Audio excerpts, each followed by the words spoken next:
আসসালামু আলাইকুম ওয়া রাহমাতুল্লাহি। হ্যালো ভিউয়ার্স, কেমন আছেন সবাই? প্রিমিটিভ ফিশিং বাকিবে আপনাদের সবাইকে স্বাগতম। আমি যথারীতি আছি আপনাদের সাথে এবং নিয়ে আসলাম একটি নতুন এবং সহজ ভিডিও। মাছ ধরা মেডিসিন বা মাছ শিকারের মেডিসিন। আজকে একটা চমৎকার মেডিসিন আপনাদেরকে শিখাবো। খুব সিম্পল, সহজে বাসায় বানাতে পারবেন। যারা ট্যাংরা, পুঁটি, কই, নলা, তেলাপিয়া এগুলো মাছ ধরেন তাদের জন্য চমৎকার একটা রেসিপি। স্প্রে কিভাবে বানাবেন সেটা আপনাদের দেখিয়ে দিব। ভিডিওতে দেখেছিনি, মাছ ধরা হচ্ছে, অনেকেই ধরছেন। তো চলুন ভিডিওটা শুরু করা যাক।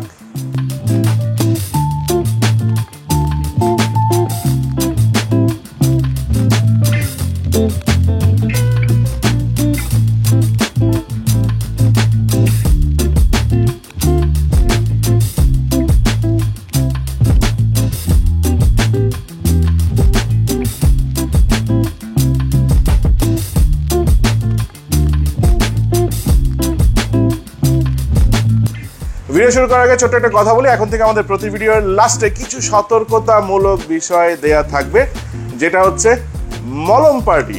সেটা অবশ্যই দেখবেন, ভিডিওটা পুরোটা দেখবেন। আসেন মেইন জিনিসটা বলে রাখি। আপনারা জানেন যে সহজ কিছু উপাদান দিয়ে অনেক কিছুই তৈরি করা যায়। এখন থেকে বাসায় বসেই তৈরি করবেন একটা স্প্রে। এটা তৈরি করার জন্য স্প্রের বোতল লাগবে 50 মিলি, 100 মিলি, যে কোনো বোতল, স্প্রের বোতল আপনারা নিতে পারবেন। এটার জন্য লাগবে হচ্ছে এই যে কাপড়ের যে ব্যাগ থাকে, টিস্যু ব্যাগ, সেই টিস্যু ব্যাগ আপনাদের লাগবে কিছুটা একাঙ্গির গুঁড়ো, আর কিছুটা শুটকির গুঁড়ো, কিছুটা চিনি। প্রথমে যেটা করবেন, বোতলটা নেবেন, বোতলের মোটামুটি একটা সাইজ অনুযায়ী এই যে টিস্যু ব্যাগটা আছে, এই টিস্যু ব্যাগটা কেটে নেবেন। কেটে নিয়ে এর ভেতরে টিস্যু ব্যাগের মধ্যে আপনি যে মশলাগুলো আছে এটা দিয়ে নেবেন। আধা চা চামচ চিনি দিবেন, আধা চা চামচ একাঙ্গি দিবেন এবং 1 চা চামচ শুটকির গুঁড়ো দিবেন। আপনার যদি মনে হয় আপনি শুটকির গুঁড়ো ব্যবহার করবেন না, তাহলে আপনি যেটা করতে পারেন, আপনি কাঁচা পুঁটি মাছ এটাকেও বেটে নিতে পারেন 1 চা চামচের সমান। এগুলো সব কিছু একসাথে এই যে টিস্যু ব্যাগটা কেটে নিয়েছেন ছোট করে, এটার মধ্যে পেঁচিয়ে নিতে হবে এবং এই সাইজটা এমন হতে হবে যেন এটা বোতলটার মধ্যে ঢুকে যায়। বোতলের মধ্যে এটা ঢুকিয়ে দিবেন এবং তারপর এর ভিতরে নর্মাল পানি দিয়ে দিবেন। বোতলটা যেন পুরোপুরি না ভরে কিছুটা খালি থাকে, সেটা খেয়াল রাখবেন। এরপর বোতলের স্প্রের ক্যাপটা লাগিয়ে দিবেন। হয়ে গেল আপনার স্প্রে। কিন্তু এখনো রেডি হয়নি। যেটা করতে হবে সেটা হচ্ছে এই জিনিসটা তৈরি করার পর একদিন রাখাটা ভালো। বোতলের মুখটা খুলে কিছুটা ফুলবে, ফাঁপবে। এটা আপনারা 3 থেকে 4 দিন এভাবে ব্যবহার করতে পারবেন। ব্যবহার না করলে মুখটা হালকা খুলে রাখবেন, কারণ গ্যাস হতে পারে। 4-5 দিন পর এটার ব্যবহার করার যোগ্য থাকে না। সরাসরি এই যে বড়শি থাকে, বড়শিতে ছোট বড়শি, যে ছোট বড়শির মধ্যে তুলো বাঁধা থাকে, এর মধ্যে স্প্রে করে আপনারা মাছটা ধরতে পারবেন। যাই হোক, এই হচ্ছে মেইন জিনিস। ব্যবহার করবেন, ইউজ করবেন, জানাবেন আমাদেরকে রেজাল্ট কিরকম। সবকিছু আপনাদের হাতেই, আমার এখানে কোনো মতামত নেই। এখন আসছি আমাদের বিশেষ একটা অংশ, প্রতি ভিডিওর লাস্টে থাকবে, সেটা হচ্ছে মলম পার্টি।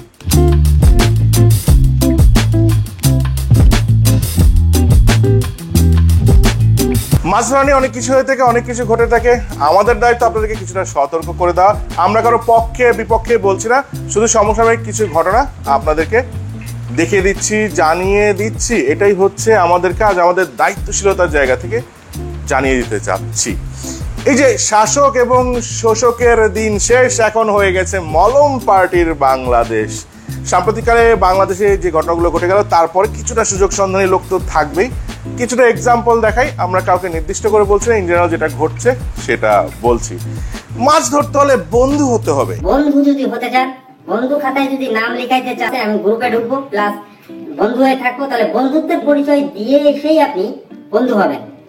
ধার বাকির কোনো সম্পর্ক আমার সাথে কেউ রাখবেন না। ভাই আপনাকে খুব ভালোবাসি, রাখেন ভাই আপনার কাছে। ভালোবাসার সম্পর্ককে প্রমাণ করে আপনি আমার কি ভালোবাসেন। আর বন্ধু হতে হলে দিতে হবে টাকা, দিতে হবে হেল্প, দিতে হবে ডোনেশন। সেটা নিশ্চয়ই আপনারা অনেকেই জানেন, অনেকেই দেখেছেন, আমরাও দেখছি। এরকম একটা জিনিস দেখি আমরা। আমি বন্ধুত্ব এখন বুঝে করি। ওই বন্ধুত্ব পাঠাই না যে বন্ধু আসবে আর ফিশিং রিলেটিভ গল্প করবে আমার সাথে ঘন্টার পরে ঘন্টা আর শিখবে, ওই বন্ধুত্ব বাদ দিচ্ছি। মাছ ধরা শেখার জন্য তো অবশ্যই বন্ধু হতে হবে। তবে মাছ ধরার জন্য যদি বন্ধু হন, তাহলে তো শেখার জন্যই বন্ধু হয়েছেন, অন্য কিছুর জন্য তো বন্ধু হননি, তাই না? আর বন্ধু হতে হলে কি টাকা দিতে হবে? ভাই বন্ধু হিসেবে, কিন্তু কেউ আমাকে ফোন কল দিয়ে বলবেন না যে ভাই আপনাকে এটা পাঠাইলাম।